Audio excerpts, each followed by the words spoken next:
بسم اللہ الرحمن الرحیم نحمده ونصلی ونسلم علی رسولہ النبی الکریم اما بعد السلام علیکم ورحمۃ اللہ وبرکاتہ۔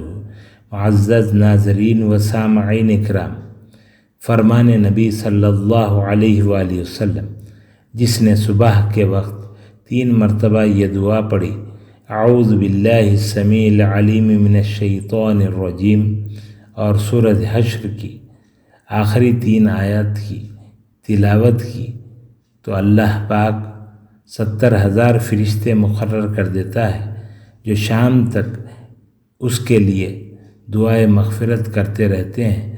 اگر اسی دن انتقال کر جائے تو شہید کی موت مرے گا، اور جو شخص شام کے وقت اسے پڑھے تو اس کا بھی یہی مرتبہ ہے۔ نوٹ: یہ دعائیں خود بھی یاد کریں اور اپنے بچوں کو بھی یاد کرائیں۔ اللہ تعالی ہم سب کا حامی و ناصر ہو۔ السلام علیکم ورحمۃ اللہ وبرکاتہ۔